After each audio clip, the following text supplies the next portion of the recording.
हाँ जी मेरे सीएस एग्जीक्यूटिव बच्चों, very very good morning, very very good morning, good morning, good morning, good morning. Sir जी, मैं आपका दोस्त, आपका host C Anu Singh Tomar. Sir आज हम करने वाले हैं आपके साथ कुछ इंपॉर्टेंट टॉपिक अपने सीएफएम सब्जेक्ट में। हाँ जी मेरे बच्चे, आज मैं आपके साथ सुबह सुबह बैठ चुका हूं एकदम ठंड में, कवर वर्क करके अपने को पूरी तरीके से आपके साथ आज corporate accounting and financial management के टॉपिक लेके। सर देखो, आपने थंबनेल देखा होगा, 200 टॉपिक की बात करी है मैंने। सर मैंने सच बताऊं काउंटिंग नहीं करी है, ठीक है। ये पक्का है 100 से प्लस टॉपिक हैं, बट कितने हैं ये मुझे नहीं पता। पर मैंने कोशिश करा है कि आपकी पूरी एफएम, पूरी अकाउंट्स के सारे इंपॉर्टेंट टॉपिक, ऑलमोस्ट टॉपिक मैं आपके सामने रख दूं कि भाई ये टॉपिक आप एक बार रिवाइज कर लो, एक बार पढ़ लो और मेरे साथ बैठ जाओ, ठीक है। क्या सर हमें आप सारे के सारे टॉपिक डिटेल में पढ़ाने वाले हो? द आंसर इज, पहले ही बोल दूं जो चीजें, नहीं मेरे बच्चे, इतना टाइम ही नहीं है कि हम पूरी कॉर्पोरेट अकाउंटिंग फाइनेंशियल मैनेजमेंट के सारे कॉन्सेप्ट, सारे टॉपिक को खत्म कर दें। नहीं, मैं आपके साथ कॉन्सेप्ट डिस्कस करूंगा। जो जो टॉपिक्स हैं, मैं काफी क्वेश्चन स्टार्टिंग में तो मैं ऑलमोस्ट ट्राई करने की कोशिश करूंगा, बट धीरे धीरे मैं कुछ टॉपिक्स आपको बताता जाऊंगा। बेटा ये पढ़ते जा, ये पढ़ते जा, ये पढ़ते जा, ये पढ़ के जाइयो, ये पढ़ के जाइयो। क्लियर है? तो हम एक आइडिया ले लेंगे। दैट मीन्स आपको मेरे साथ इस सेशन के बाद एक आइडिया मिल जाएगा कि मुझे किन किन चैप्टर में कौन कौन से टॉपिक को जाके पढ़ना है। क्लियर है? तो होप सो आपको एक ओवरव्यू मिल चुका होगा मेरी इस वीडियो बनाने के पर्पस का, कि मैं आपको सिर्फ टॉपिक्स का आइडिया देने वाला हूं कि सर इन टॉपिक्स को तो पढ़ के जाना एग्जाम में अगर अच्छे नंबर चाहिए। बाकी आपको पढ़ना जरूर पड़ेगा एक बार खुद से। ऐसा नहीं हो सकता कि सिर्फ मैंने बता दिया और आपने कर लिया। ना जी मेरे बच्चे, ना, आपको मेरे साथ बैठ के, देख के, सुन के, फिर खुद से पेन चला के या जैसे भी करके एक बार सारे कॉन्सेप्ट रिवाइज करने पड़ेंगे। तो बिना देरी के साथ में अब मैं शुरू करता हूं मेरे बच्चे। टाइम है नहीं हमारे पास, तो इधर उधर की बातें करता हूं बंद और अपनी काम की बात करता हूं शुरू। सर जी, हमारा कॉर्पोरेट अकाउंटिंग फाइनेंशियल मैनेजमेंट, जिसे हम प्यार से सीएफएम बोलते हैं, और इसमें हमने कुछ इंपॉर्टेंट टॉपिक्स को रिवाइज करना है, जिसमें सबसे पहले टॉपिक शुरुआत मैंने करी है शेयर से। काफी सारे शेयर के टॉपिक हैं, जिसमें से टॉपिक नंबर 1 सबसे पहले आप क्या पढ़ोगे, जैसे नंबर लिख रहा हूं, बाकी धीरे धीरे मैं नंबर लिखना बंद कर दूंगा, या नंबर नहीं लिख रहा हूं क्योंकि चलो ठीक है। टाइप्स ऑफ शेयर, देखो आप थ्योरी भी साथ में लिखता जाऊंगा कि आपको थ्योरी भी पता होना चाहिए। टाइप्स ऑफ शेयर में आपको पता है 2 तरीके के शेयर होते हैं, एक होता है इक्विटी शेयर और एक होते हैं प्रेफरेंस शेयर्स। तो इनके बारे में थोड़ा सा एक बार पढ़ लो। इक्विटी शेयर हमारी कंपनी के मेन ओनर होते हैं, प्रेफरेंस शेयर हमारी कंपनी के सेकेंडरी ओनर होते हैं। कंपनी की वोटिंग पावर इक्विटी के पास होती है, प्रेफरेंस के पास वोटिंग पावर नहीं होती, पर फिर भी अगर प्रेफरेंस को देखा जाए तो उनको 2 चीजों में प्रायोरिटी मिलती है। डिविडेंड पहले प्रेफरेंस को मिलेगा इक्विटी से। एक सरजी मालिक कंपनी बंद होती है तो पैसा पहले वापस प्रेफरेंस का होगा। लेकिन इसके अलावा मैं बात करूं तो प्रेफरेंस शेयर्स में डिविडेंड फिक्स होता है, इक्विटी का फिक्स नहीं होता है। प्रेफरेंस वोटिंग पावर नहीं प्ले करते हैं, मेजर वोटिंग पावर इक्विटी वालों के पास ही होती है। और भी बहुत सारे डिसीजंस हैं जिनमें आप डिफरेंस पढ़ सकते हो, ठीक है। फिर आता है दूसरा topic, types of share capital. चाहे इक्विटी हो या प्रेफरेंस हो, कई तरीके की कैपिटल होती थी, जैसे कि ऑथराइज शेयर कैपिटल मैक्सिमम, उसमें से जितना ऑफर कर रहे हैं इशूड, जितना लोगों ने खरीदा सब्सक्राइब। फिर सब्सक्राइब को हम फर्दर पार्ट में डिवाइड करते थे, याद करो, कुछ जो हमने मंगा ली ईयर एंड तक, दिस इज कॉल्ड अप, जो नहीं मंगाई वो अनकॉल्ड। फिर उसके बाद कॉल्ड अप को हम 2 पार्ट में डिवाइड करते थे, जो मिल गई वो पेड अप और जो नहीं मिली वो कॉल्स इन एरियर। अनकॉल्ड में जो हम अभी अभी मंगा लेंगे या कुछ अगले साल, उससे अगले साल मंगा लेंगे, विच इज अनकॉल्ड। लेकिन अगर आपने बोला नहीं ये तो वाइंडिंग अप पे ही मंगाएंगे, तो वो बन जाती थी रिजर्व कैपिटल। बोलो हाँ या ना? तो टाइप्स ऑफ शेयर कैपिटल को भी अच्छे से पढ़ लेना एक बार कि क्या क्या। मैंने नोट्स में सब कुछ प्रॉपर लिखवाया है, तो टेंशन लेने की जरूरत नहीं है।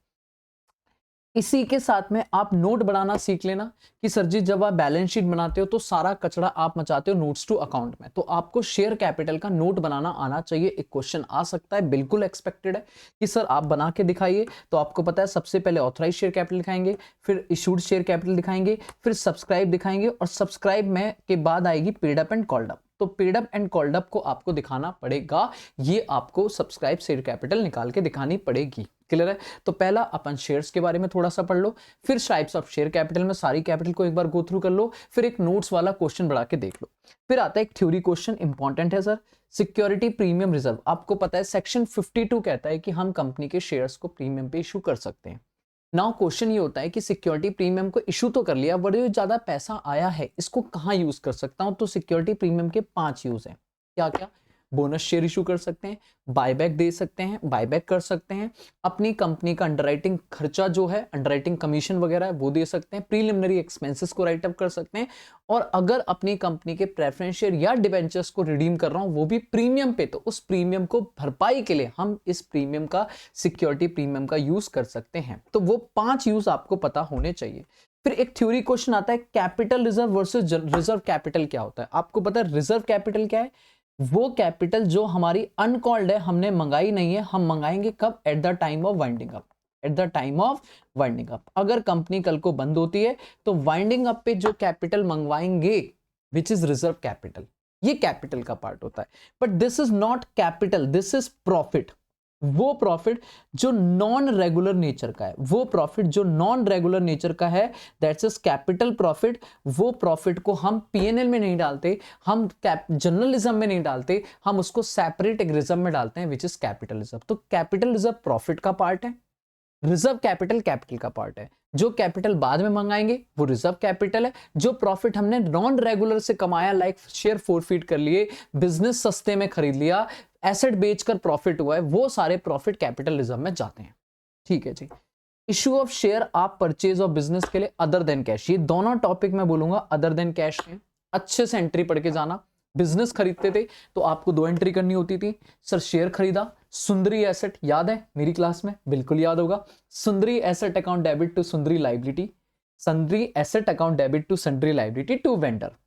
अगर आपने ज्यादा पे किया है तो गुडविल, कम पे किया है तो कैपिटल रिजर्व। एक एंट्री खरीदने की होती थी, दूसरी एंट्री सन्ड्री वेंडर को पेमेंट करने की होती थी, vendor account debit to, vendor account debit to. अगर आपने पेमेंट करी है कैश में तो टू कैश, चेक से करिए तो टू बैंक, बिल से करिए तो टू बिल्स पेबल, और टू शेयर कैपिटल या टू प्रीमियम, अगर प्रीमियम है तो टू सिक्योरिटी प्रीमियम रिजर्व। पक्का है बेटा? कॉपी सामने रखोगे तो ज्यादा अच्छा लगेगा, क्योंकि अगर आपको लगता है कि मैं सारा बोल के बताता जाऊंगा और आप सुनते जाओगे और खत्म होता जाएगा, ना ना ना ना ना।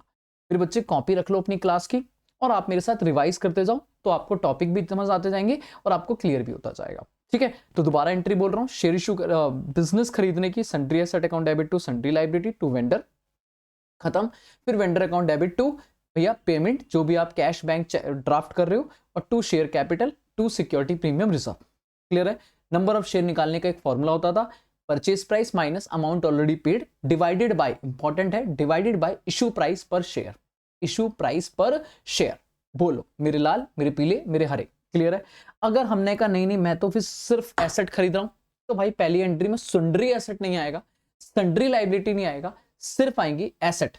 Machine account debit to vendor, business furniture account debit to vendor, building account debit to vendor, बाकी वेंडर को सेम निपटाएंगे। इसका मतलब अदर देन कैश मैं दोनों में से कुछ भी खरीदो, वेंडर वाली एंट्री सेम रहती थी, नंबर ऑफ शेयर निकालने की कैलकुलेशन सेम रहती थी, बस पहली एंट्री खरीदने की चेंज हो जाती थी। और याद रखना ये same topic same in debenture, जब डिबेंचर पढ़ेंगे तो उसमें भी आप इसे सेम कवर करोगे, मैंने आगे लिख रखा है। ठीक है, शेयर इशू कर रहे हैं लमसम में, 2 एंट्री आपको याद रखनी पड़ेगी।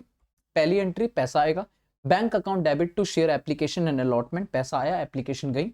Share application and allotment account debit to share capital, application आई, शेयर गया, पार पे कुछ नहीं करना, प्रीमियम है टू सिक्योरिटी प्रीमियम रिजर्व, बात खत्म। तो आप एक बार एंट्री रिवाइज कर लेना, मैंने क्वेश्चन कराया है और इसमें 3 केस बनते थे, याद करो।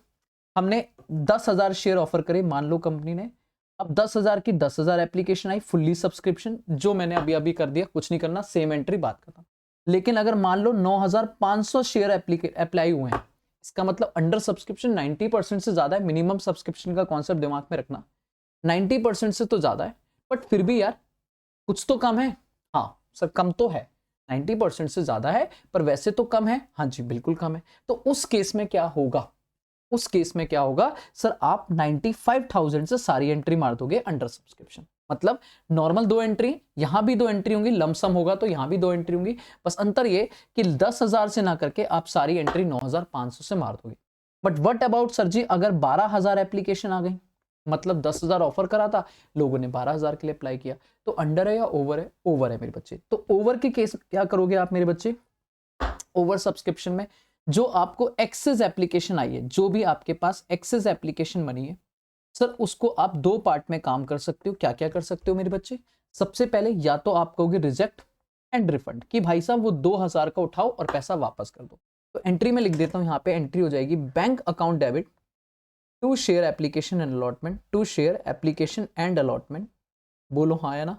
और उसके बाद आपकी दूसरी एंट्री हो जाएगी share application and allotment account debit, share application and allotment account debit, very good, to share capital, to share capital account. ये अगर प्रीमियम है तो to security premium reserve, SPR, और जो एक्सेस मनी है उसको उठा के वापस टू बैंक, बोलो हाँ या ना। डन है जी। अगर इंस्टॉलमेंट है, अगर आपने लमसम नहीं इशू किया है, तो उस केस में प्रोराटा का जन्म हो जाएगा। तो आपके पास एक ऑप्शन है कि आप इस शेयर को प्रोपोर्शनेटली इशू करके जो एक्सेस मनी है उसे वापस ना करके टू शेयर अलॉटमेंट पे डाल सकते हो कि भैया अगली इंस्टॉलमेंट पे कम दे दियो, बोलो हाँ है ना।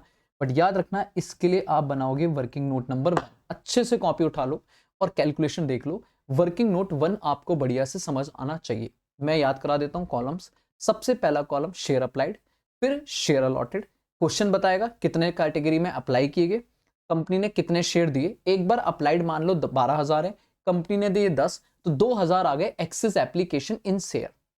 उनको एक शेयर की एप्लीकेशन मनी से मल्टीप्लाई करोगे तो आंसर आ जाएगा एक्सेस एप्लीकेशन मनी। पक्का? Applied, allotted, application, application money in amount.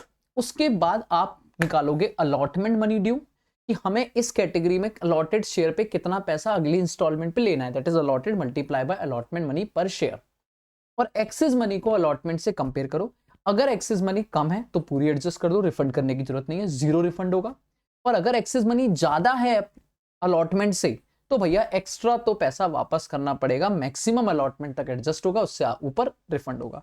तो जितना एडजस्ट हो सकता है वो टू शेयर अलॉटमेंट, जो रिफंड करना पड़ेगा टू बैंक। क्लियर है? वर्किंग नोट मैंने एक बार बोल के रिवाइज करा दिया, मैं लिखने का काम कम से कम करूंगा ताकि मेरा काम टाइम बचे। ठीक है, अगर मैं यही करने बैठूंगा तो मेरे हिसाब से 1.5-2 घंटे में हमारा लेक्चर चलेगा, लेकिन नॉर्मली मैं इसको अच्छे से जल्दी से 45 मिनट के अंदर, या हो सकता है 1 घंटे के अंदर कोशिश करके बीच में 5-10 मिनट का ब्रेक लूंगा, क्योंकि कंटिन्यूअसली मुझे बोलना है। क्लियर है?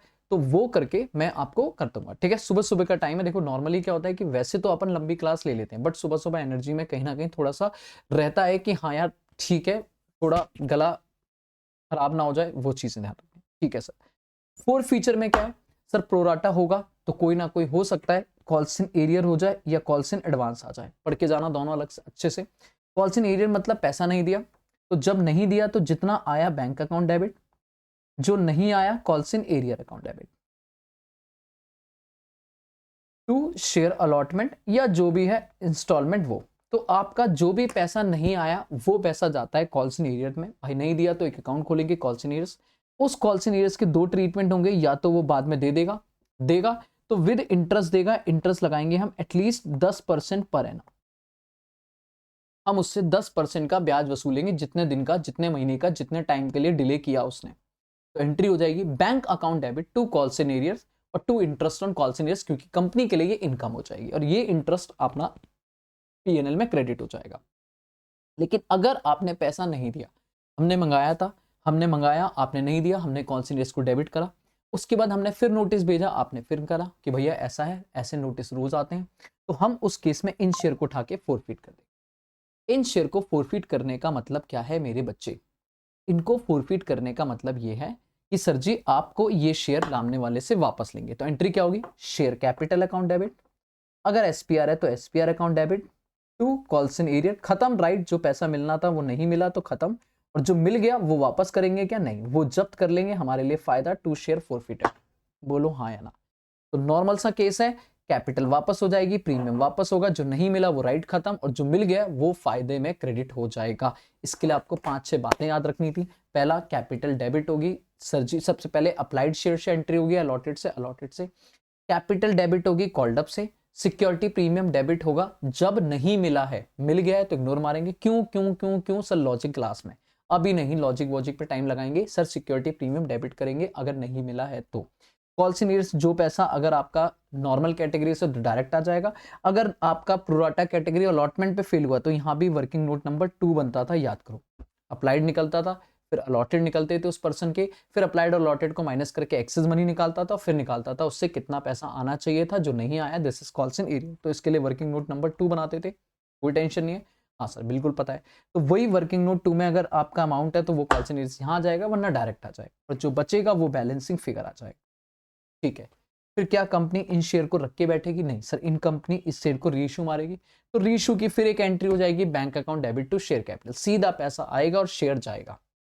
लेकिन रीइश्यू में पैसा कम भी आ सकता है, ज्यादा भी आ सकता है। ज्यादा आया तो सिक्योरिटी प्रीमियम, और कम आया तो हम मानेंगे यही फोरफिटेड, हमने उसको फायदा दे दिया, हमने डिस्काउंट नहीं दिया, हमने यही फायदा जो हम जब्त करके बैठे थे, हमने कहा था भाई हमारे को पहले से पैसा आ रखा है, तू इतना कम दे दे। क्लियर है?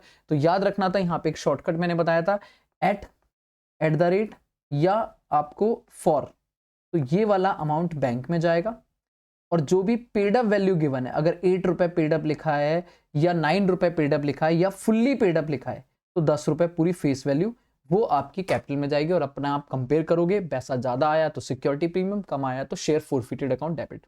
ठीक है जी, फोरफिट खत्म, रीइश्यू खत्म, कॉल इन रिस्क खत्म। कॉल इन एडवांस नॉर्मल था, आपने ज्यादा पैसा ले लिया किसी शेयर होल्डर ने, तो आपको उस पर उल्टा ब्याज देना पड़ेगा, इंटरेस्ट 12% से। याद रखना 12% पर एनम से इंटरेस्ट। एक बार इनकी एंट्री देख लेना, एक क्वेश्चन मैंने क्लास में कराया था, उसको गो थ्रू मार लेना। ठीक है, खत्म। शेयर्स तो इतना सा ही है मेरे बच्चे, शेयर का चैप्टर इतना सा ही है। हमने ऑलमोस्ट अगर देखा जाए तो मैक्सिमम मैं बोलूँ तो इफेक्टिवली हमने 15 मिनट के अंदर एक बार शेयर्स को रिवाइज किया कि उसके इंपॉर्टेंट टॉपिक्स क्या हैं। एक बार आप क्वेश्चन देख लेना तो आपको एक पूरा शेयर्स का गो थ्रू हो जाएगा। ठीक है, ये कम से कम मैं कह दूं 20 पॉइंट तो होंगे ही होंगे। ठीक है, 15-20 पॉइंट तो होंगे ही जो मैंने यहाँ पे लिखे हैं, पर ठीक है। चलो अब आते हैं रिडेम्पशन पे। रिडेम्पशन ऑफ प्रेफरेंस शेयर की कहानी शुरू करते हैं। उससे पहले मैं एक छोटा सा ब्रेक लेके पानी पी लूं, सुबह सुबह बहुत जरूरी है।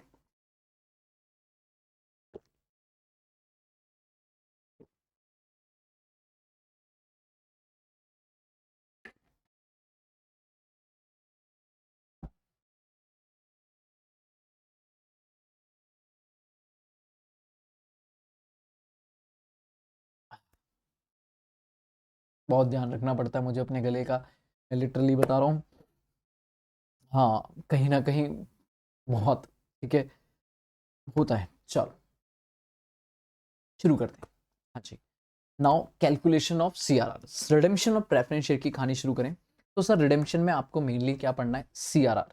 सेक्शन 55 कहता है कि प्रेफरेंस शेयर रिडीम करना है, कर दो, कोई टेंशन नहीं, करना ही पड़ेगा, 20 साल के अंदर अंदर रिडीम करना पड़ेगा। इंफ्रास्ट्रक्चर प्रोजेक्ट का केस है तो आप इस पीरियड को 30 साल तक खींच सकते हो, कोई टेंशन नहीं है, लेकिन रिडेम्पशन करना पड़ेगा। रिडेम्पशन करने के लिए 2 सोर्स हैं, सोर्स पता होने चाहिए, या तो नए शेयर इशू करो या आपको सीआरआर बनाना पड़ेगा। मतलब हम मान के चलेंगे कि आपने कहां से उठाया, आपने उठाया अपने कहां से आपने उठाया, दैट इज रिजर्व में से पैसा। तो जब रिजर्व से पैसा उठाओगे तो आपको सीआरआर निकालना पड़ेगा। अब सीआरआर कैसे निकलता है? हम कहते हैं लॉजिक एक ही है, कैपिटल कम नहीं होनी चाहिए, कैपिटल कम नहीं होनी चाहिए। तो जब हम रिडीम करेंगे तो उससे face value of redeemable preference share से कैपिटल कम होगी। अगर हम नए शेयर इशू कर रहे हैं तो फेस वैल्यू ऑफ जितने भी, चाहे इक्विटी हो या प्रेफरेंस, डिबेंचर नहीं, इक्विटी या प्रेफरेंस शेयर से फेस वैल्यू से कैपिटल बढ़ेगी, और जो भी डिफरेंस आएगा, ये कैपिटल कम हुई, इतने से कैपिटल बढ़ी, मान लो 1 लाख से कैपिटल कम हुई, 40,000 से कैपिटल बढ़ी, तो जो 60,000 रुपए आएगा, दिस इज, हम ये मान के चलेंगे कंपनी ने अपने रिजर्व से पैसा निकाला, अपनी जेब से पैसा निकाला, तो उनके फ्री रिजर्व को ब्लॉक करना पड़ेगा, मतलब सीआरआर बनाना पड़ेगा। एक तो पहले प्योर कैलकुलेशन सीख के जाना, सीआरआर बनाने का फॉर्मूला क्या होता है, और फॉर्मूला मैंने लिख दिया, याद रखना फेस वैल्यू ही होगा, क्योंकि सीआरआर बोले तो कैपिटल, कैपिटल का प्रीमियम से कोई लेना देना नहीं है। दूसरा आता है आपको एंट्रीज, ये दोनों टॉपिक्स हैं जनरल एंट्रीज पे। बेटा working note plus entry plus working note, पहले वर्किंग नोट बनेगा और फिर जनरल एंट्री बनेगी। अगर आपको ऑलरेडी क्वेश्चन में न्यू शेयर्स दिए हुए हैं कि भैया कंपनी इतने शेयर इशू कर रही है, तो मेरे बच्चे आप ये वाली कैलकुलेशन करोगे, सीधा आप सीआरआर निकालोगे और आप मान के चलोगे आपके पास रिजर्व सफिशिएंट है कि इतने से कैपिटल कम हुई, इतने से कैपिटल बढ़ी, जो डिफरेंस आया वो सीआरआर, और जो प्रीमियम है उसको अलग से रिजर्व से माइनस कर दोगे, पीएनएल से डेबिट कर दोगे। दैट मींस आप एंट्री मार के चलोगे। क्या क्या एंट्री होंगी जल्दी से रिवाइज करते हैं। जनरल एंट्री में सर सबसे पहली एंट्री होगी शेयर इशू करने की, 2 entry, bank account debit to share application allotment, share application allotment account debit to share capital to security premium reserve, अगर प्रीमियम पे शेयर इशू किए हैं तो। ठीक है, दूसरा केस, एक बार शेयर इशू हो गए, सीआरआर बनाने की एंट्री। सीआरआर बनाने की एंट्री क्या होगी? Free reserve account debit. Free reserve क्या होते हैं? जनरल रिजर्व और पीएनएल अकाउंट। जनरल रिजर्व और पीएनएल में से जो आपके पास है, दोनों है तो कोई भी यूज कर लो, दोनों में से जो है उनको डेबिट करेंगे, टू CRR में कैंसिल करके खत्म, मतलब ट्रांसफर करके खत्म। तो 3 entry back to back CRR बनाने की और शेयर इशू करने की। एक बार ये 3 एंट्री हो गई, फिर अपन शुरू करेंगे रिडेम्पशन। रिडेम्पशन में पहली एंट्री होगी preference share capital account debit, share वापस दे दो। प्रीमियम ऑन रिडेम्पशन, अगर प्रीमियम पे तो नुकसान debit to preference share holder, और फिर preference share holder account debit to bank, और लास्ट में प्रीमियम को राइट ऑफ करने के लिए free reserve account debit to premium on redemption. तो ये 6 एंट्री होने वाली हैं। हो सकता है इन्वेस्टमेंट वगैरह बेचने की एक आध एंट्री और करा दे, तो bank account debit to investment, वो एंट्री दिमाग में रखो। तो पॉइंट ये है कि अगर आपको शेयर ऑलरेडी दिए हुए हैं तो आपको कुछ नहीं करना है, बस CRR कैलकुलेट करो, बाकी 2 एंट्री शेयर की, एक CRR की, बाकी रिडेम्पशन की। अगर शेयर नहीं दिया है और मान के चलो बैंक भी नहीं है, तो आप क्या बोलोगे कि sir ji face value of redeemable preference share minus, इस बार फिर फ्री रिजर्व से काम करेंगे, free reserve available. Of course जब रिजर्व अवेलेबल निकालोगे तो इसमें प्रीमियम को राइट ऑफ कर दोगे, मतलब प्रीमियम का पैसा अलग करके इसे माइनस करोगे। तो जितना डिफरेंस बचेगा, जितना गैप बचेगा, उतने के लिए आपको न्यू शेयर इशू करने पड़ेंगे, उतने के लिए न्यू शेयर इशू करोगे। बाकी सेम एंट्री हो जाएंगी, दो एंट्री शेयर इशू करने की, एक एंट्री ये फ्री रिजर्व से CRR बनाने की, 3 एंट्री प्रीमियम रिडेम्पशन करने की। और अगर कैश बैलेंस दिया हुआ है तो आप ये देखो कि क्या कैश बैलेंस कम है। इफ आंसर इज यस, कम है। हमारा प्रेफरेंस शेयर नहीं दिए डेफिनेटली, कैश का अमाउंट दिया हुआ और वो भी कम है, तो उस केस में फिर आपको करना पड़ेगा कैश के हिसाब से। फिर फेस वैल्यू छोड़ दो, redeemable of preference share, total कितना पैसा रिडीम करने वाले, माइनस टोटल कितना पैसा अवेलेबल है, free bank balance available, clear है, free bank balance available, minus करो, जो बचेगा वो अपने लिए आपको उतने के लिए न्यू शेयर इशू करने पड़ेंगे एट इशू प्राइस, क्योंकि इस बार पैसा चाहिए। वहां फेस वैल्यू में इशू करते थे, यहाँ इशू प्राइस में, क्योंकि यहाँ बैंक बैलेंस चाहिए। मैंने आराम से अच्छा सा डिस्कशन किया हुआ है, इससे जस्ट पहले ही आपको एक वीडियो मिली होगी मेरी रिवीजन में, उसमें मैंने प्रॉपर रिडेम्पशन पे अच्छा खासा 1-1.5 घंटे की क्लास ली थी, तो वो टॉपिक्स आप देख सकते हो। ठीक है, चलो डन है। तो ये आपको रिडेम्पशन पे तीनों टॉपिक्स पढ़ के जाना, यही 3 टॉपिक इंपॉर्टेंट है और एक CRR की कैलकुलेशन इंपॉर्टेंट है। ये करते ही आपका रिडेम्पशन चैप्टर खत्म। छोटा सा बोनस शेयर है बेटा, मैंने भी इस पे रिवीजन ले लिए। बोनस शेयर में बस 2 एंट्री आपको याद रखनी है, 4 एंट्री याद रखनी है। पहली बात, फुल्ली पेड शेयर होने चाहिए रिडेम्पशन के लिए भी, इसके लिए भी। तो अगर कंपनी में पार्टली पेड अप शेयर है तो पहले उनको फुल्ली पेड अप बनाओ। 2 entry, share final call account debit to share capital, bank account debit to share final call, बन गई। उसके बाद बोनस शेयर इशू करो, एग्जिस्टिंग शेयर को मल्टीप्लाई करो नंबर ऑफ शेयर्स, जो भी रेशियो है, मान लो 1:4 का 1 फॉर एवरी 4 लिखा है, एक शेयर देंगे हर 4 के बदले, तो 1:4 का रेशियो हो गया। मान लो कंपनी के 10,000 शेयर है, 10,000 इंटू 1/4, 2500 शेयर कंपनी इशू करेगी बोनस में, और हर शेयर की फेस वैल्यू ऑलवेज 10 रुपए मान के चलेंगे, अगर क्वेश्चन में दी हुई है, या 100 रुपए फेस वैल्यू पे इशू करा है, मतलब 25,000 का मुझे पैसा चाहिए CRR के लिए। अब ये पैसा कहां से आएगा? रिजर्व से। कौन से रिजर्व से? तो याद रखना, सबसे पहले CRR रिक्रूट करेंगे, क्योंकि इकलौता यूज है बोनस, फिर SPR, फिर अगर कैपिटल रिजर्व कैश में है तो यूज करोगे, वरना जिसका कोई नहीं उसका फ्री रिजर्व, PNL वगैरह से पैसे निकालो और काम करो। तो एंट्री हो जाएगी रिजर्व अकाउंट डेबिट, इनमें से जो जो रिजर्व अपने पास अवेलेबल होंगे, reserve account debit to share capital to bonus issue, और bonus issue account debit to share capital. ठीक है जी, बस इससे ज्यादा तो कुछ भी नहीं है मेरा बोनस में। इस पे एक क्वेश्चन कर लेना अच्छे से, ठीक है। दिक्कत हो तो बेटा इससे पहले ही मैंने एक रिवीजन सेशन डाला हुआ है जिसमें बोनस और बायबैक एक साथ कराया, तो वो वाली वीडियो आप देख लेना, ठीक है। बोनस राइट इशू की एंट्री सेम होती है जैसे हम नॉर्मल शेयर की एंट्री करते हैं, जो हमने शेयर में पढ़ा था। राइट इशू में कोई नया काम नहीं है, सेम डिट्टो सेम होता है, क्लियर है, तो अलग से कुछ नहीं है। स्वेट इक्विटी शेयर बोलो या इशॉप, स्वेट इक्विटी शेयर बोलो या इशॉप, क्लियर है बेटा। इसकी सबसे इंपॉर्टेंटली एंट्रीज और कैलकुलेशन, एम्प्लॉय कंपनसेशन निकालते हैं कि हम एम्प्लॉय को एक ऑफर देते हैं कि भाई सुन मेरे बच्चे, सुन तू ना हमसे शेयर ले लियो, क्या बोलते हैं हम कि भाई तू हमसे शेयर ले लियो 2 साल बाद काम करने के, तो तुझे 2 साल का वेस्टिंग पीरियड है, 2 साल काम करने के बाद तू हमसे ले लियो शेयर। खुश हो जा मेरे बच्चे, तू 2 साल काम कर, दिल लगा के काम कर, और 2 साल खत्म होते ही हमसे ले लियो शेयर। अब कंपनी ने वादा तो कर दिया, क्या वो शेयर लेगा? ऑप्शन है, लेकिन कैसे लेगा? कंपनी कह रही जो 1000 रुपए का शेयर हमसे ले लियो 250 रुपए में, सस्ता मस्त सस्ता शेयर देगी कंपनी आप, तो ऐसे को बोलते हैं स्वेट इक्विटी शेयर। खून पसीने की कमाई के शेयर हैं हमारे एम्प्लॉय के, या फिर सर जी एम्प्लॉय स्टॉक ऑप्शन प्लान। अब इनकी प्रॉपर कैलकुलेशन होती है, क्योंकि हमारी अकाउंटिंग कहती है कि भाई भले ही 2 साल बाद दे रहे हो पर प्रूडेंसली आपको खर्चा रिकॉर्ड करना पड़ेगा। जैसे ही ईयर एंड होगा, जितने एम्प्लॉय आपकी कंपनी में काम कर रहे हैं, प्रोपोर्शनेटली आपको उनका जो भी डिस्काउंट आपने दिया, 1000 का शेयर 250 में दिया ना, तो 750 रुपए आपने जो नुकसान बियर करने वाले हो, उस 750 को आपको 2 साल में प्रोपोर्शनेटली रिकॉर्ड करना पड़ेगा। अब इसकी एक कैलकुलेशन होती है और फिर इसकी एंट्री होती है। क्लियर है? नहीं हो मुझे मैसेज कर देना अभी के अभी। वैसे मैंने हर बच्चे को लिंक डाली हुई है, पूरी इस शॉप की क्लास ली हुई है, ठीक है। बाकी मैंने कोमल को भी बोला था शायद अपलोड हो जाएगी आपको शॉप की, हो चुकी होगी, नहीं होगी तो मैंने लिंक तो डाली रखी है। इस शॉप पे पूरी 45 मिनट का एक लेक्चर ले रखा है, बढ़िया से पढ़ाया हुआ है। आप स्पीड में जाके उसका 2 क्वेश्चन भी कर लो, बात खत्म हो जाएगा। लेकिन पढ़ के जाना इंपॉर्टेंट टॉपिक। बाय बैक भी साथ में कहूंगा इंपॉर्टेंट है, ऑलरेडी वीडियो में कवर किया हुआ है। वैसे ये सेम एज रिडेम्पशन है, सेम एज रिडेम्पशन है, रिडेम्पशन ऑफ प्रेफरेंस शेयर है। तो जैसे प्रेफरेंस शेयर पढ़ा है सेम एज बाय बैक है, बस अंतर पता है क्या होता है, ये मैंने क्लास में ही बताया था। बायबैक और रिडेम्पशन ऑफ प्रेफरेंस शेयर में अंतर यह है कि रिडेम्पशन ऑफ प्रेफरेंस शेयर में आप सिक्योरिटी प्रीमियम रिजर्व को यूज नहीं करते हो to make CRR, to write off the premium, आप नहीं यूज करते हो। बट बायबैक में आप पूरी तरीके से सिक्योरिटी प्रीमियम रिजर्व को फ्री रिजर्व ही ट्रीट करते हो। मतलब जब हम सीआरआर निकालेंगे, या छोड़ो, आप जब लिखोगे ना फ्री रिजर्व अवेलेबल, तो उसमें जनरल रिजर्व भी आएगा, पीएनएल भी आएगा, और मजे की बात है सिक्योरिटी प्रीमियम रिजर्व भी आएगा। मतलब बायबैक के लिए आप सिक्योरिटी प्रीमियम को फ्री ही मानो, ठीक है सर। खत्म है जी।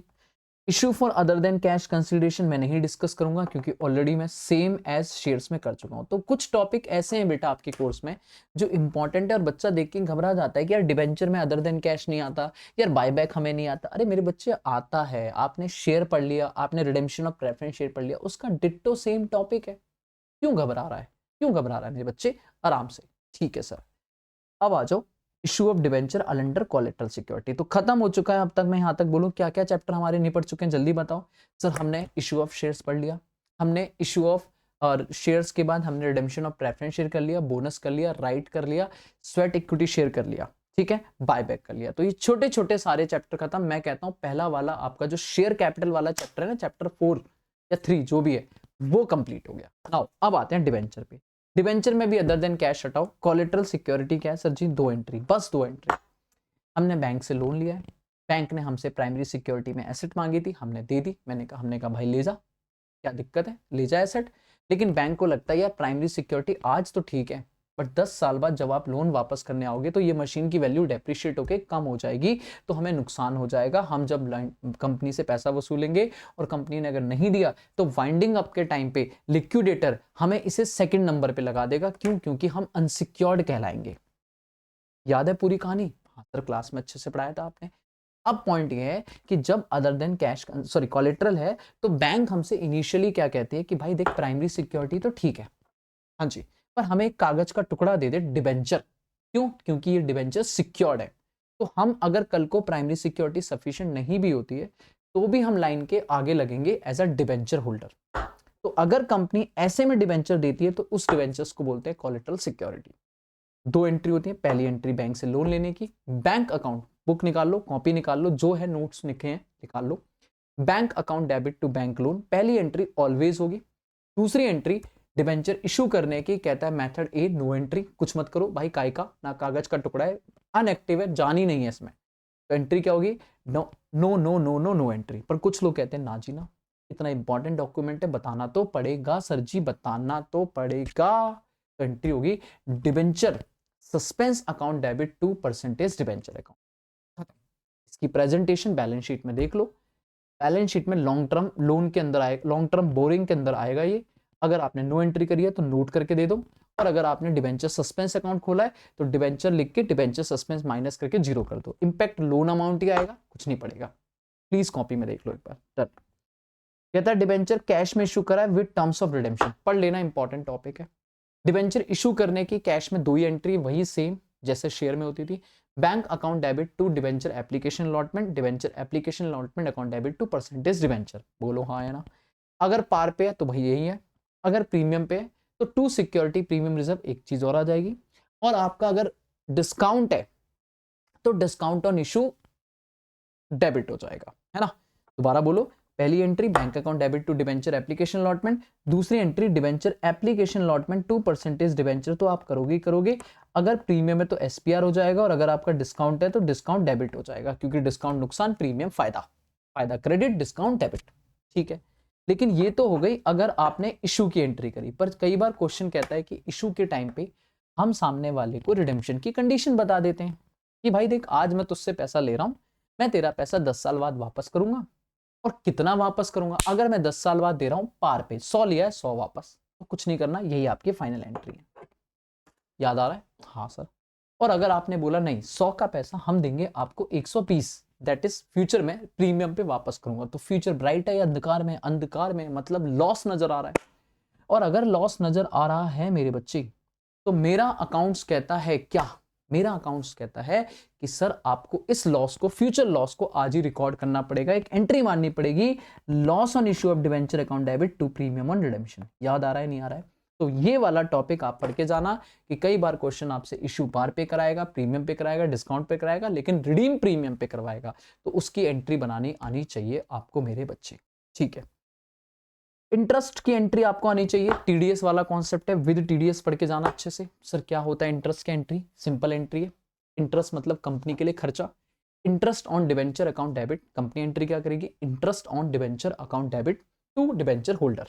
लेकिन ऐसा नहीं होता, कंपनी को टीडीएस काट के गवर्नमेंट को देना पड़ता है। क्यों? क्योंकि कंपनी ये पैसा पब्लिक में बांटती है, और पब्लिक बोले तो पब्लिक है, गवर्नमेंट कहती है भाई पब्लिक से पैसा लेना मुश्किल है, तो कंपनी जी आप बड़े प्लेयर हो, आपको हम पकड़ रहे हैं, आप जब ब्याज दोगे ना, तो इस सामने वाली पब्लिक को ना सीधा पैसा पूरा मत दे देना, टीडीएस काट के देना, हमारा गवर्नमेंट का टैक्स का पार्ट अलग करके देना।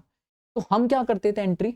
हम कहते थे interest on debenture account debit. मान लो 10 लाख की डिबेंचर है, 12% का रेट है, कसम खा लो फेस वैल्यू पे लगेगा, तो 10 लाख का 12% 1,20,000 का ब्याज बनता है।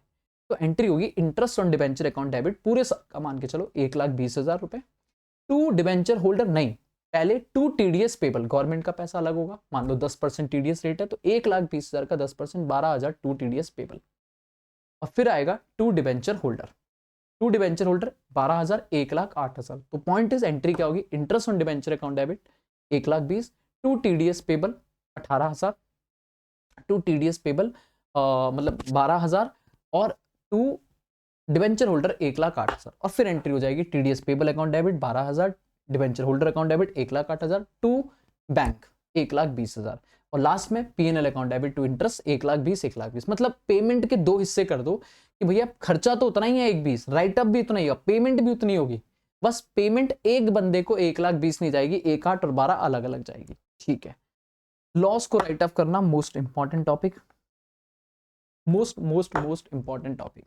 सर लॉस को राइट अप करना हमारे लिए सबसे इंपॉर्टेंट है। अगर आपने लॉस में इशू करा है, लॉस में इशू करने का मतलब या तो आपने इशू डिस्काउंट पे करा है या आपने रिडेम्पशन प्रीमियम पे करा है। तो जो भी आपने अगर डिस्काउंट ऑन इशू है या प्रीमियम ऑन रिडेम्पशन है, तो उस केस में आपको इन दोनों को ऐड करके लॉस ही बोला जाएगा, और इस लॉस को राइट ऑफ करना पड़ेगा। अब ये लॉस रोज होने वाला लॉस है क्या? नोट्स निकालो, नहीं सर कैपिटल लॉस है, कभी कभार होने वाला लॉस है। तो पहले इस लॉस को राइट ऑफ करने के लिए आप देखोगे क्या आपके पास एसपीआर पड़ा है, if answer is yes right of कर दो पूरा का पूरा, नहीं है कम है तो दूसरे नंबर पे कैपिटलिज्म में जाओ, अगर वो कैश में रियलाइज्ड है सेम बोनस वाली कंडीशन, अगर कैश में रियलाइज कैपिटल रिजर्व पड़ा है तो वहां से यूज कर लो, और अगर नहीं है तो फिर आप जाओगे पीएनएल में।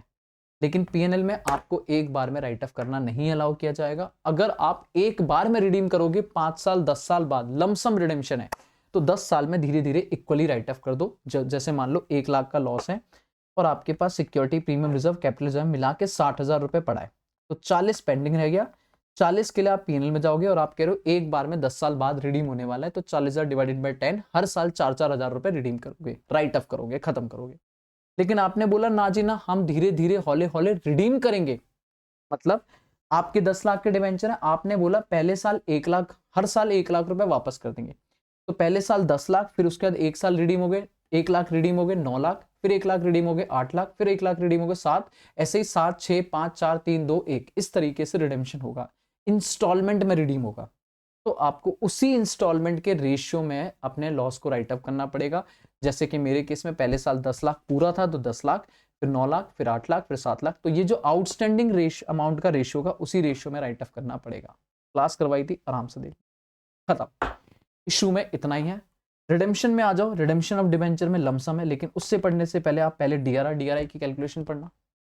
डिबेंचर रिडेम्पशन रिजर्व और डीआरआई, बेटा सेक्शन 71 कहता है डिबेंचर रिडीम होगा तो आपको as per the latest amendment जो आपको पढ़ के जानी है, सर डीआरआर 10% बनाना है टोटल डिबेंचर का, और डीआरआई 15% बनाना है जो भी आपका इस साल रिडीम होने वाला है उसका डिबेंचर का। रिडीम मतलब फेस वैल्यू का 15%, जो आपका मान लो 50 लाख के डिबेंचर है, बट इस साल आप सिर्फ 10 लाख ही रिडीम करोगे, फेस वैल्यू में बात कर रहा हूँ।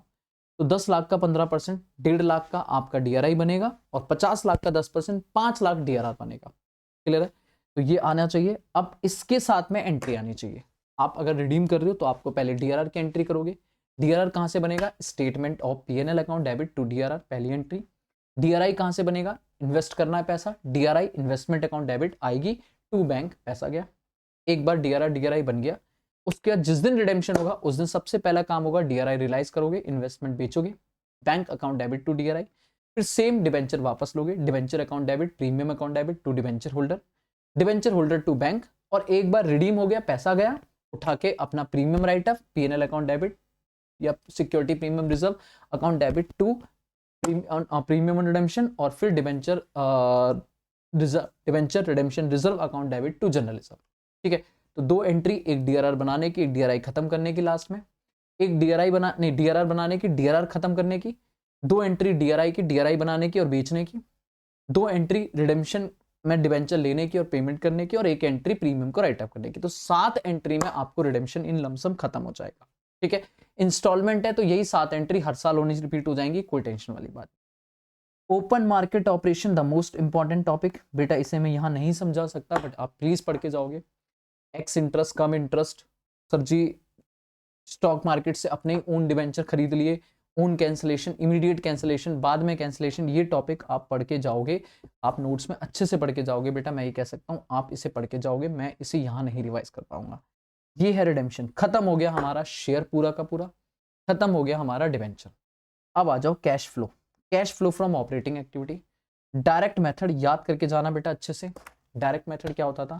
सर आपको सीधा अपनी कैश इनकम लिखनी है, रेवेन्यू जो मेन ऑपरेटिंग इनकम का पैसा आया वो लिखना है, और जो खर्चे हैं वो पेमेंट जो है वो माइनस करना है। तो कैसे करते थे आप कहते थे जितनी भी कैश सेल है वो लिख लो, क्रेडिट सेल से हमारा जो कलेक्शन हुआ है, कलेक्शन फ्रॉम डेटर, वो लिख लो, कोई आपको अदर ऑपरेटिंग इनकम रिसीव हुई है जैसे कि कोई आपको बैड डेप्ट रिकवर्ड हुआ है, ऑपरेटिंग इनकम, बैड डेप्ट रिकवर्ड हुआ है, कमीशन रिसीव्ड हुआ है, क्या नहीं आएगा इसमें? याद रखो, interest receive, dividend receive, rent receive, profit on sale of asset, 4 चीजों को छोड़ के अगर कोई और इनकम रिसीव हो रही है यहां लिख दो। क्यों?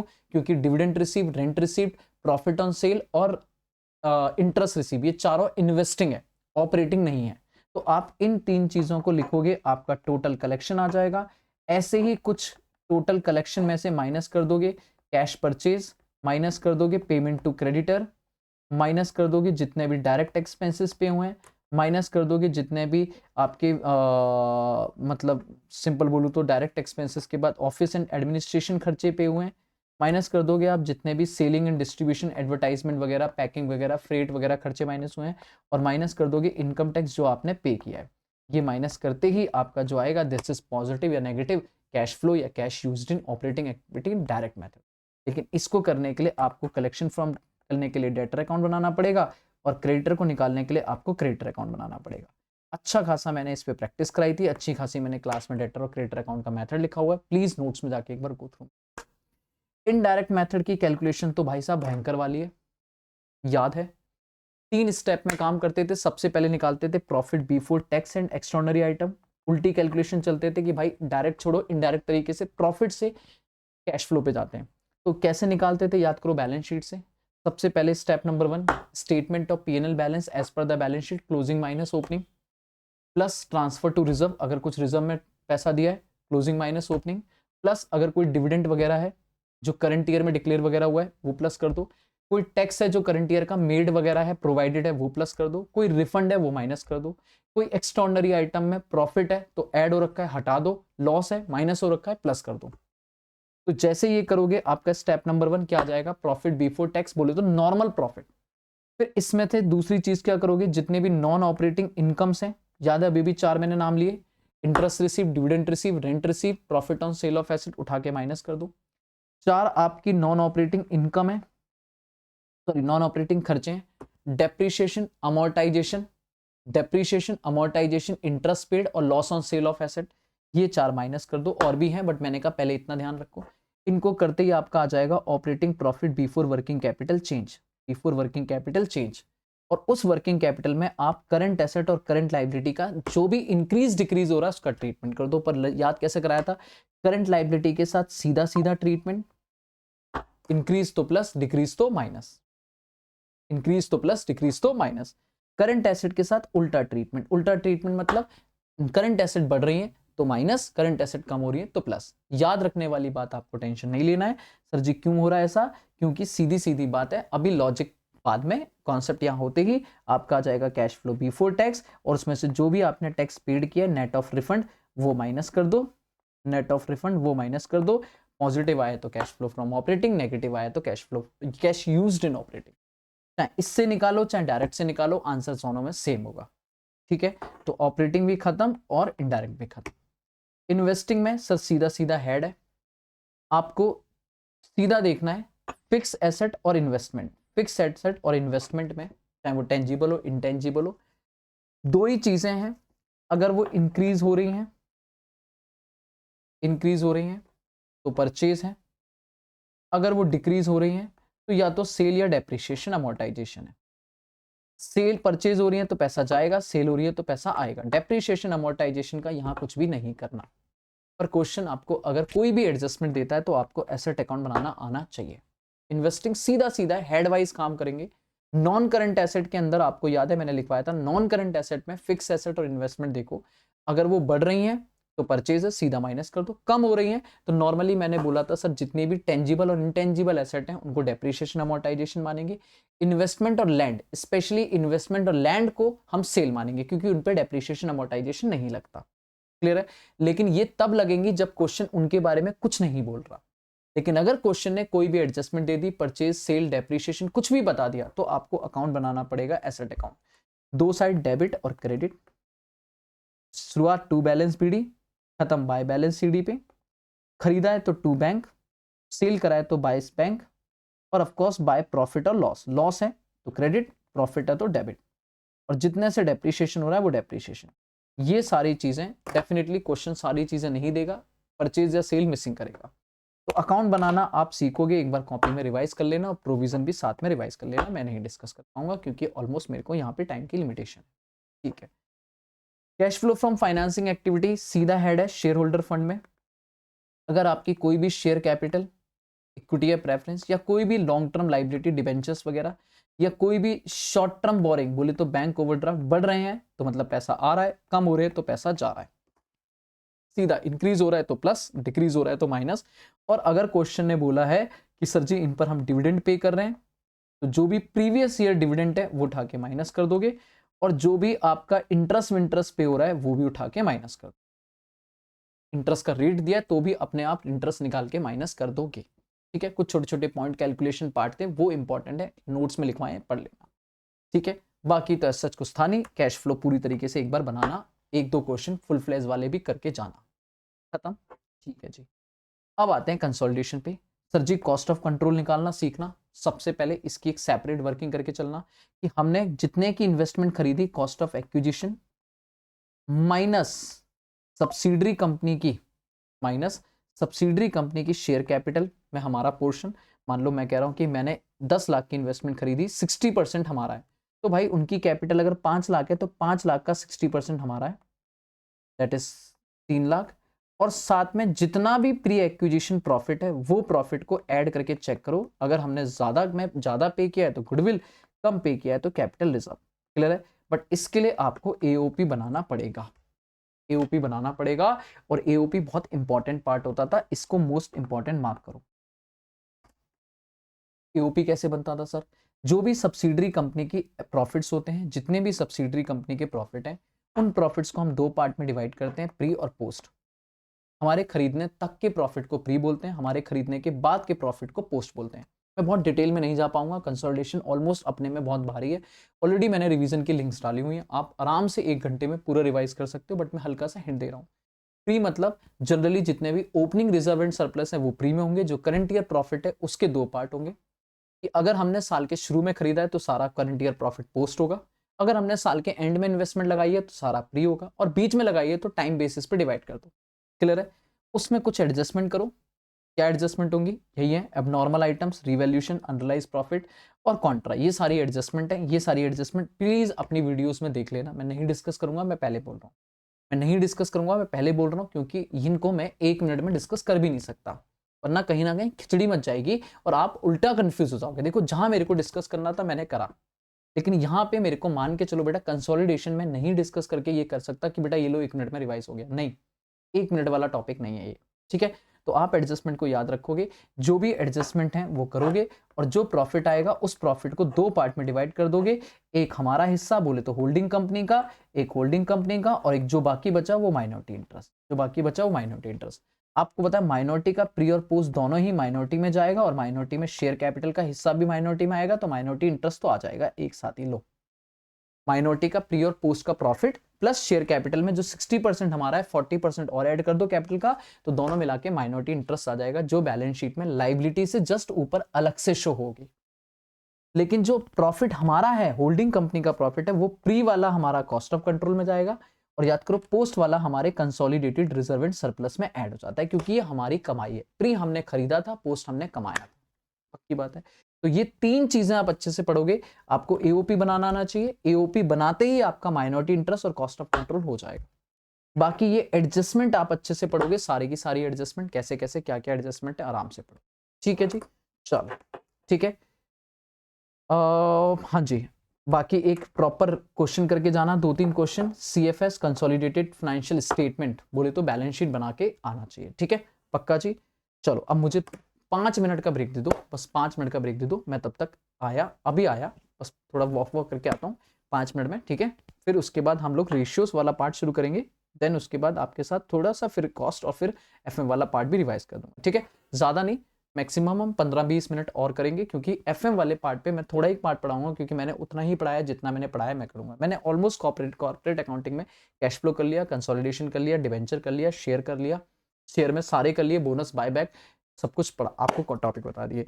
अब एक बार रेशियोज का और बता दूंगा मैं 5 मिनट के अंदर, फिर आपको मैं अपना कॉस्टिंग वाला पार्ट करूंगा। तो आप ये समझ लो 70 नंबर तक का पार्ट हो गया, ठीक है? 60 से 70 नंबर तक का पार्ट हो जाएगा। उसके बाद फिर हम थोड़ा सा एफएम का पार्ट, जिसमें से जो मेरा पार्ट है वो मैं एक बार रिवाइज बोल दूंगा, बाकी जो अचल गुप्ता सर वाला पार्ट है वो उनके मैं टॉपिक बता दूंगा कि भाई ये टॉपिक पढ़, ठीक है? तो मुझे 5 मिनट दे दो फटाक से, फिर मैं आता हूं, अच्छे से आपके साथ बैठता हूं, ठीक है? चलो ठीक है सर, ठीक है।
Hello hello hello.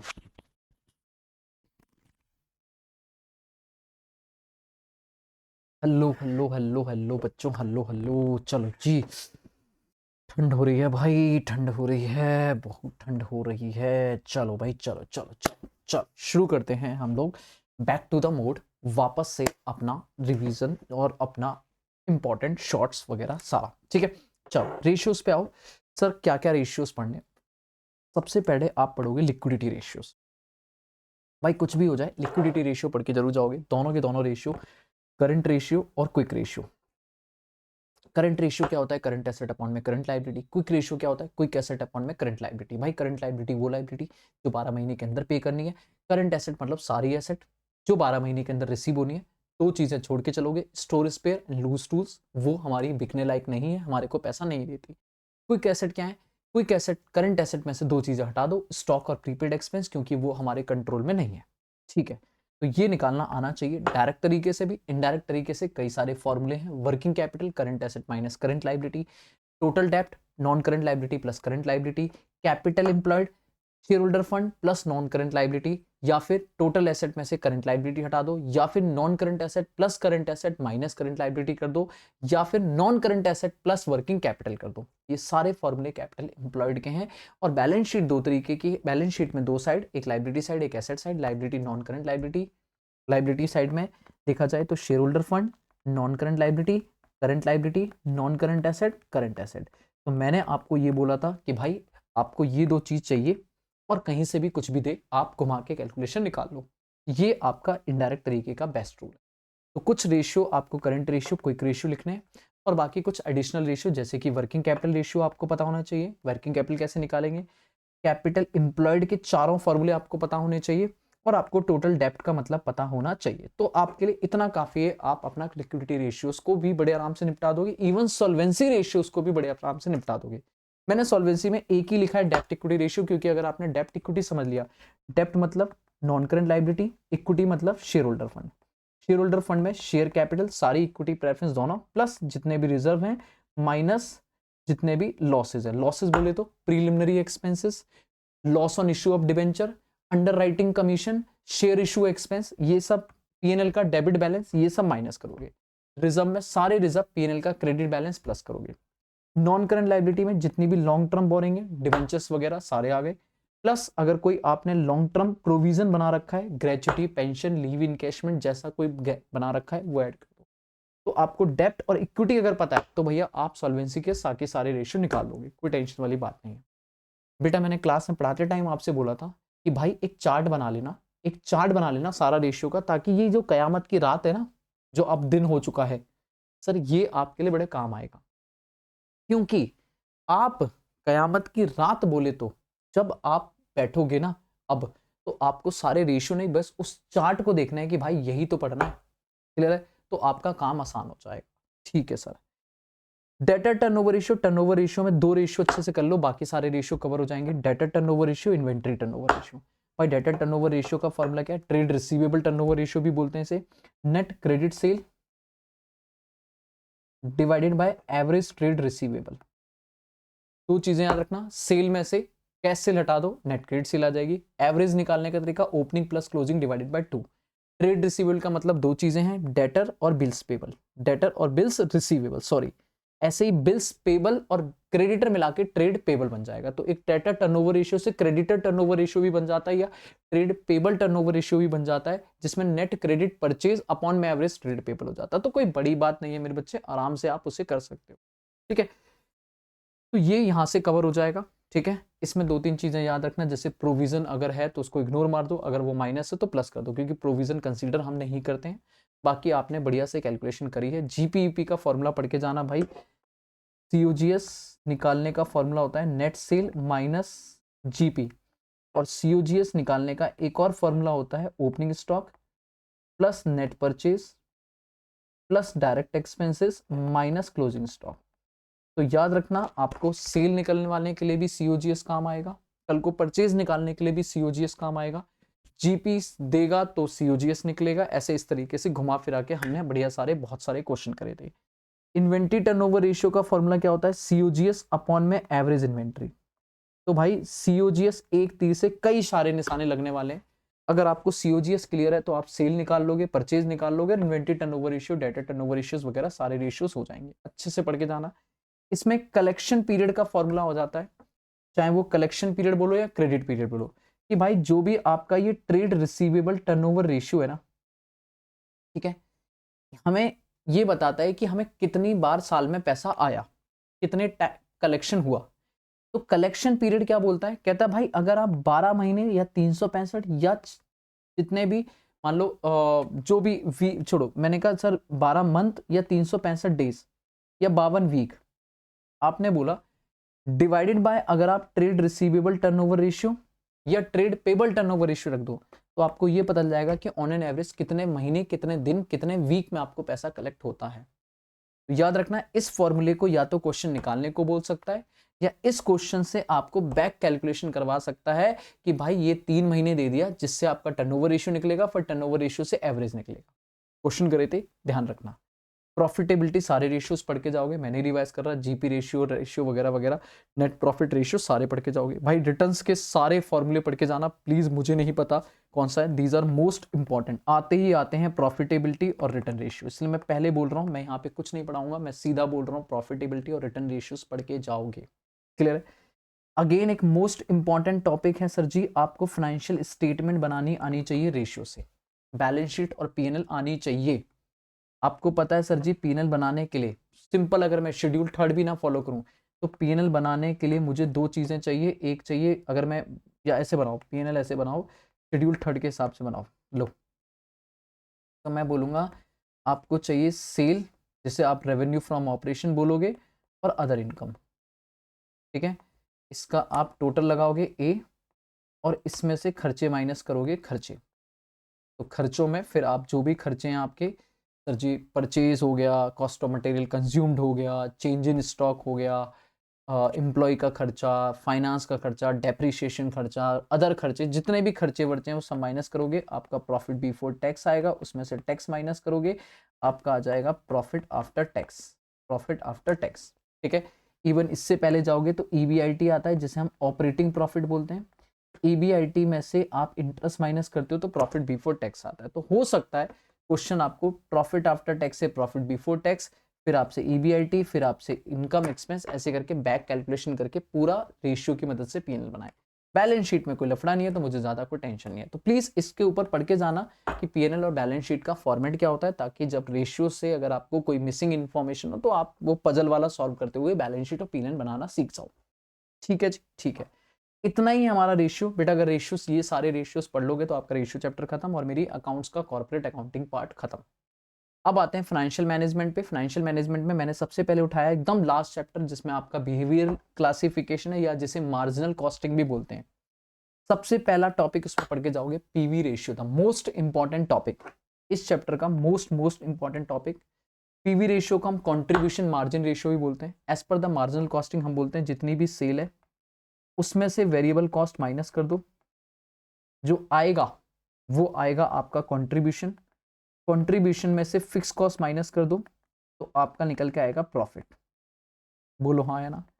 अब वो कहता है कंट्रीब्यूशन अपॉन में सेल इनटू 100, इसे बोलते हैं पीवी रेशियो, कि 1 रुपए पे 1 यूनिट पे हमने कितना कंट्रीब्यूशन अपॉन में सेल निकाला, तो भी बात सेम है। कंट्रीब्यूशन टोटल में निकाला, total contribution divided by total sale, तो भी आपका पीवी रेशियो आ जाएगा। या फिर 2 तरीके तो ये है कि पर यूनिट भी निकाल सकते हो, टोटलिटी में निकाल सकते हो, या तीसरा तरीका ये है क्या, change in profit. Change in profit, क्योंकि फिक्स कॉस्ट में चेंज नहीं आता, वो फिक्स रहती है। Change in profit divided by change in sale into 100, तो भी आपका पीवी रेशियो आ सकता है। क्या यूज है पीवी रेशियो का, आगे समझेंगे। और फिर उसके बाद एक और है, अगर कल को वेरिएबल कॉस्ट रेशियो दिया हुआ है कि हमारी वेरिएबल कॉस्ट कितनी है, तो उसे 100% में से माइनस करो वेरिएबल कॉस्ट को, तो अपने आप कंट्रीब्यूशन आ जाएगा। मान लो 60% अगर आपकी वेरिएबल कॉस्ट है तो 40% आपका कंट्रीब्यूशन है, बोले तो पीवी रेशियो है। पीवी रेशियो बोले तो प्रॉफिट, प्रॉफिट का यहाँ मतलब है कंट्रीब्यूशन, और वॉल्यूम मतलब सेल, तो कंट्रीब्यूशन सेल रेशियो। ठीक है, डन है। 4 फॉर्मूले, पर यूनिट, टोटलिटी, डेल्टा और वेरिएबल कॉस्ट।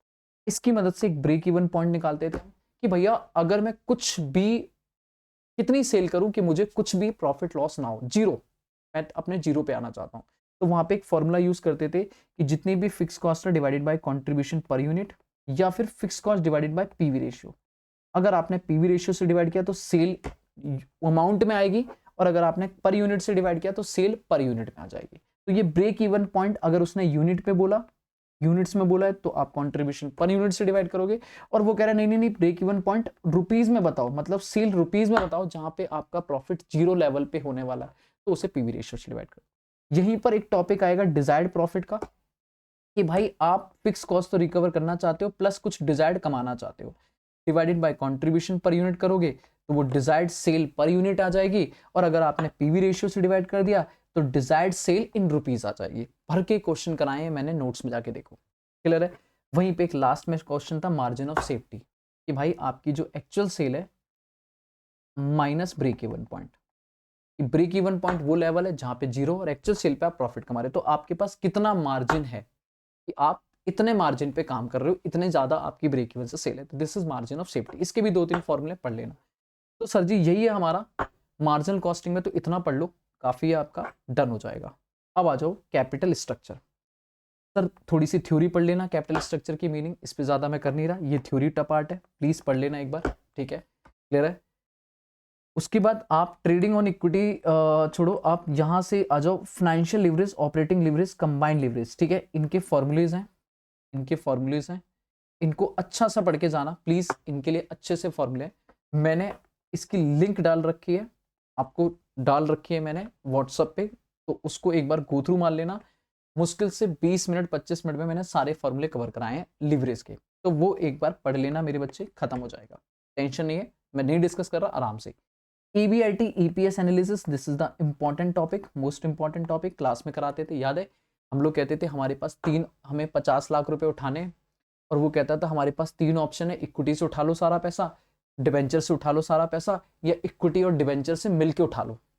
और वहां पे हमें पूछता था कौन सा ऑप्शन बेस्ट है, तो हम कहते थे ठीक है EBIT से हम उसमें से इंटरेस्ट माइनस करते थे, फिर प्रॉफिट आता था, उसमें से टैक्स माइनस करते थे, फिर प्रॉफिट आफ्टर टैक्स आता था, और उसके बाद हम उसमें से अगर कोई डिविडेंड वगैरह देना होता था प्रेफरेंस को तो डिविडेंड देते थे, और नंबर ऑफ इक्विटी शेयर से डिवाइड करते थे तो EPS आता था। जिस ऑप्शन में सबसे ज्यादा EPS होता था वो ऑप्शन हम कहते थे भाई ये बेस्ट ऑप्शन है, ये हमारा बेस्ट कैपिटल स्ट्रक्चर है। पढ़ के जाना, एक क्वेश्चन ट्राई कर लेना। कैपिटल थ्योरीज रीड कर लेना, इनकी अजम्पशंस थ्योरी पार्ट है, और इस पे 3 थ्योरी आपको पता है, ये तीनों थ्योरी पढ़ के जाना। MM अलग से पढ़ लेना, उसके लिए मैं अलग से बोल दे रहा हूँ। Net income approach, net operating income approach, याद है हम निकालते the value of firm. Value of firm निकालने के 2 फॉर्मूले होते थे, याद करो। एक होता था सर सीधा EBIT को KO से डिवाइड कर दो, EBIT को KO से डिवाइड कर दो तो निकल जाएगा। या फिर वो कहता था पहले वैल्यू ऑफ इक्विटी निकाल लो प्लस वैल्यू ऑफ डेप्ट कर दो तो भी वैल्यू ऑफ फर्म आ जाएगी। अब वैल्यू ऑफ डेप्ट में ज्यादा लफड़ा नहीं था, जो बुक वैल्यू थी वही हो जाती थी। वैल्यू ऑफ इक्विटी निकालने के लिए आपको वहां पे फिर EBIT नहीं निकालना होता था, EI अपॉन में KE करना होता था, क्लियर है। तो मैं कहता था भाई आपके क्वेश्चन में डिपेंड करेगा, अगर आप KO क्वेश्चन में गिवन है that is net operating income approach लगा रहे हो, और आप KO की मदद से वैल्यू ऑफ फर्म निकाल के फिर वो आपसे KE पूछेगा डेफिनेटली। और अगर आप कह रहे हो नहीं नहीं नहीं सर हमें ये KE दिया हुआ है, तो आप नेट इनकम अप्रोच लगाओगे, दैट इज आप पहले इक्विटी की वैल्यू निकालोगे, उसमें डेप्ट की वैल्यू ऐड करके फिर वैल्यू ऑफ फर्म निकालोगे। तो पढ़ लेना अच्छे से, क्वेश्चन कर लेना, पढ़ के जाना। Meaning of cost of capital, बेटा ये मेरा पार्ट नहीं है, जी आपके गुप्ता सर ने कराया होगा, लेकिन थ्योरी पढ़ लेना। बेटा KE कैसे निकालते हैं उसके सारे फॉर्मूले पढ़ लेना, KP के फॉर्मूले पढ़ लेना, KD के फॉर्मूले पढ़ लेना, KRE के फॉर्मूले पढ़ लेना। नहीं पढ़े हैं तो बेटा सिंपल सी गूगल पे जाकर डाउनलोड कर लो और इनके फॉर्मूले एक बार 1-1 मिनट के रीड कर लो, ठीक है। WACC KO बोलते हैं इसे, इसके भी फॉर्मूले पढ़ लेना। KO तो मैंने वैसे कैपिटल स्ट्रक्चर में निकालना सिखाया है, याद है, weighted equity into weighted into KE into weighted, ओहो शिट, मैंने कहा था कि sir ji KE into weight equity plus KD into weight KD plus KP into weight KP, ऐसे ही कर दो, आपका KO आ जाएगा, ठीक है। ट्राई कर लेना, कोई टेंशन वाली बात नहीं है, आराम से, ठीक है। ये वही है, पूरा का पूरा कॉस्ट ऑफ कैपिटल है, तो आराम से इनके फॉर्मूलेस पढ़ लेना बेटा, बहुत इजी है FM, फॉर्मूले पढ़ के चले जाओ, आराम से पढ़ के जाना बच्चे, इंपॉर्टेंट है। इसमें से एक क्वेश्चन 5 नंबर का आना ही आना है, इन सब फॉर्मूलों में से एक फॉर्मूला आना है। कैपिटल बस्टिंग की अगेन थोड़ी थ्योरी पढ़ लेना भाई, ये थ्योरी है, इंपॉर्टेंटली है, 20 नंबर का एक क्वेश्चन आता है तो थ्योरी मैंने बता दी। पे बैक पीरियड क्या होता है, याद करो बेटा, पे बैक पीरियड क्या होता था कि हमें कितने टाइम में रिकवरी होगी।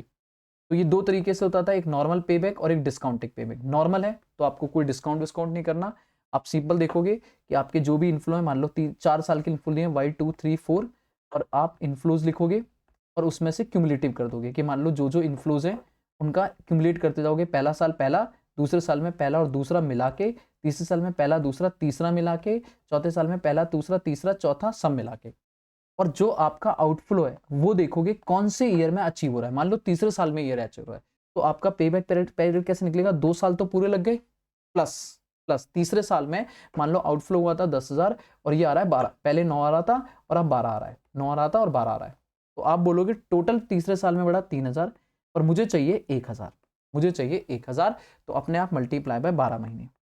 तो अगर आप इसे सॉल्व करोगे तो ये अपने आप प्रोपोर्शनेटली आ जाएगा, दिस इज पे बैक पीरियड। और अगर डिस्काउंटिंग पे बैक है तो बस इस इनफ्लो को पहले डिस्काउंट कर लो, फिर क्यूमुलेट करके सेम फॉर्मूला। ठीक है जी, डन है। अकाउंटिंग रेट ऑफ रिटर्न पे हमने फॉर्मूला याद है, प्रॉपर एक क्वेश्चन करा था जिसपे हमने ARR निकालना सीखा था कि भाई सिंपल सी बात है, हम कहते थे जो भी हमारी इनकम है divided by average investment, divided by average investment. ठीक है, तो ये आप एक फॉर्मूला था, आराम से पढ़ लेना, कोई दिक्कत नहीं। एनपीवी होता था भाई, डिस्काउंट निकालते थे, present value of inflows minus present value of outflow. तो आउटफ्लो में तो ज्यादा कुछ करना नहीं होता था, आउटफ्लो हमारा जनरली Y0 पे होता था, जो इनफ्लो होती थी उनकी प्रेजेंट वैल्यू निकालते थे। बेटा इनफ्लो कैसे निकालना है इस पे भी मैंने फॉर्मूले लिखवाए थे, और इनफ्लो में लास्ट ईयर में स्क्रैप वैल्यू ऐड करना, ये भूलना जाना। IRR निकालना सीखना, ये भी एक सिंपल फॉर्मूला था कि अगर मान लो कभी आपको प्रेजेंट वैल्यू दी हुई है, एनपीवी दी हुई है, लेकिन आईआरआर मिसिंग है, rate of discount rate missing है, तो उसके लिए आईआरआर का एक formula hit and trial method पे यूज करके काम करते थे। ठीक है, तो ये आप पढ़ के जाओगे। प्रॉफिटेबिलिटी इंडेक्स सिंपल है, PV of inflows divided by PVs of outflow. ठीक है, सेंसिटिव एनालिसिस अगर मैं बोलूंगा पढ़ लेना, अगर आपने पहले पढ़ रखा है, मतलब यहाँ पे बेसिकली डेरिवेशन याद है, स्टैंडर्ड डेविएशन निकालते थे, और नहीं पढ़ रखा है तो छोड़ सकते हो, कोई दिक्कत नहीं। वर्किंग कैपिटल की पहले थ्योरी पढ़ लेना पूरी, फिर उसके बाद ऑपरेटिंग साइकिल कैसे निकालते हैं, फॉर्मूला था, प्रॉपर पढ़ के जाना। एस्टिमेशन ऑफ वर्किंग कैपिटल याद है, पूरा एक वर्किंग कैपिटल की सीट बनाते थे बेटा, ये अब मैं नहीं रिवाइज करा सकता, प्रॉपर मैंने अच्छे से क्लास में कराया था, प्लीज पढ़ के जाना एक बार। शीट कैसे बनाते थे याद है, उसमें पहले करंट एसेट लिखते थे कि भैया हमें स्टॉक के लिए, रॉ मटेरियल के लिए हमें कितना पैसा चाहिए, हमें WIP के लिए कितना चाहिए, हमें फिनिश गुड के लिए कितना चाहिए, डेटर के लिए कितना चाहिए, माइनस क्रेडिटर, माइनस कुछ खर्चे वर्चे आउटस्टैंडिंग है, तो वो तो वर्किंग कैपिटल की एक शीट बनानी आनी चाहिए। कैश मैनेजमेंट में आपको पता है इनफ्लो और आउटफ्लो कैसे निकालते थे, याद है कि हमें 1 महीने का लैग पीरियड है, तो सेल में अगर 1 महीने का पीरियड, तो इस साल की सेल का पैसा इस साल नहीं आएगा, अगले साल आएगा, अगले महीने आएगा, तो बेटा वो आपको कैश मैनेजमेंट करना आना चाहिए। रिसीवेबल मैनेजमेंट में याद करो, हम लोग करते थे कि सर बैड डेप्ट हमारे और हमारा सेल, अगर हम अपना क्रेडिट पीरियड बढ़ाएंगे, याद करो क्रेडिट पीरियड बढ़ाएंगे, तो सर जी हमारी सेल तो बढ़ेगी पर बैड डेप्ट भी बढ़ेंगे। अब सेल होने से होगा क्या सर, सेल होने से हमारा कंट्रीब्यूशन बढ़ेगा, कंट्रीब्यूशन तो बढ़ेगा, फायदा है ना, पर सर जी नुकसान भी तो बढ़ेगा, नुकसान भी बढ़ेगा। ठीक है, ऊपर से हमारी अपॉर्चुनिटी कॉस्ट भी हाई आएगी, क्योंकि हमारा पैसा ज्यादा टाइम तक ब्लॉक रहेगा। तो हमें यहाँ पे कॉम्बिनेशन निकालना होता था कि भैया हम 3 निकालते थे कि अगर हम 30 दिन का दें, हम 45 दिन का दें, या हम 60 दिन का दें, तो हम 3 कॉम्बिनेशन पे निकालते थे, और जिसपे हमें सबसे ज्यादा फायदा होता था कि हमें ये सबसे ज्यादा फायदा है, सेल बढ़ने से माइनस बैड डेप्ट के नुकसान माइनस अपॉर्चुनिटी कॉस्ट माइनस, तो सर वो फायदा, वो वाला ऑप्शन चूज करते थे, वो रिसीवेबल। इन्वेंट्री मैनेजमेंट में आपको कुछ अलग से नहीं पढ़ना है बेटा, कुछ फॉर्मूले, एक इकोनॉमिक ऑर्डर क्वांटिटी कि किस लेवल पे हमें जब ऑर्डर करेंगे तो हमें कितना एक बार में ऑर्डर करना चाहिए, उसका एक फॉर्मूला होता है 2 AOC अंडर रूट, सॉल्व करना आना चाहिए। ए से एनुअल कंजम्पशन, ओ से ऑर्डरिंग कॉस्ट, सी से कैरिंग कॉस्ट, कि हमें जब हम ऑर्डर करेंगे तो हमें एक बार में कितना ऑर्डर मंगाना चाहिए। देखो प्रॉब्लम है, हम ज्यादा ऑर्डर मंगाएंगे तो हमारी ऑर्डरिंग कॉस्ट तो कम आएगी, क्योंकि हमें कम ऑर्डर देना पड़ेगा, लेकिन हमें रखने का खर्चा महंगा पड़ जाएगा। अगर हम कम कम मंगाएंगे तो कैरिंग कॉस्ट तो कम आएगी, लेकिन नंबर ऑफ ऑर्डर कॉस्ट बढ़ जाएगी कि हमें हर बार ऑर्डर कराने पे फ्रेट वेट ज्यादातर पे करना। तो एक मेंटेन होना चाहिए, एक मैथमेटिकली फॉर्मूला है कि सर इस तरीके से अगर आप निकालोगे तो आपकी जो ऑर्डरिंग कॉस्ट है या आपकी जो कैरिंग कॉस्ट है वो मिनिमाइज होगी। That means economic order quantity, तो वो फॉर्मूला आना चाहिए। इसी फॉर्मूले के आपके साथ में मैंने लिखवाए थे मैक्सिमम स्टॉक लेवल, नहीं है तो बेटा प्लीज डाउनलोड कर लो सीट में। Minimum stock level, danger stock level, average stock level, reorder level, बेटा ये सारे फॉर्मूले हैं, बस एक एक लाइन के फॉर्मूले। प्लीज इन फॉर्मूलों को अच्छे से याद कर लेना। और एक 5 नंबर का क्वेश्चन आ सकता है, मैं पहले बोल रहा हूं एक 5 नंबर का क्वेश्चन आ सकता है। दिमाग लगाने की जरूरत नहीं है, मैं पहले बोल रहा हूं, क्लास में समझाया था, अभी दिमाग लगाने की जरूरत नहीं है। क्यों? क्योंकि सर एक तो हमारे लिए ये कॉस्टिंग में पूरा का पूरा चैप्टर होता है मटेरियल कॉस्टिंग, अपने पास जस्ट एक फॉर्मूले बना के छोड़ रखे हैं, तो भाई फॉर्मूले याद कर लो, बात खत्म। ठीक है। डिविडेंड, आपको ये सारे डिविडेंड की पॉलिसी पता होनी चाहिए, वॉल्टर मैटन, Gordon model, dividend theories, bonus share, types of dividend, ये आपको एच एल गुप्ता सर ने पढ़ाया था, ये कुछ इंपॉर्टेंट है। और यहीं पर हमारा आज का सेशन खत्म होता मेरे बच्चे, यहीं पे हमारा ये टॉपिक्स की लिस्ट खत्म होती। होप सो आपको ये पूरा सेशन इफेक्टिवली अच्छा लगेगा और इफेक्टिवली समझ आया होगा। ठीक है, इसमें मैंने कुछ स्पीड जरूर मेंटेन करी है, रीज़न वही है कि भाई आपका पेपर भी है, ताकि मैं ज़्यादा से ज़्यादा टाइम आपका कंज्यूम ना करूं। बट ऑलमोस्ट मैंने 100 से ऊपर टॉपिक आपको इसमें बता दिए हैं। काउंटिंग मैंने भी नहीं करी, आप करते रहना, मुझे नहीं पता कितने इसमें 100 से ऊपर होंगे, इतना पता है, 200 तो नहीं होंगे।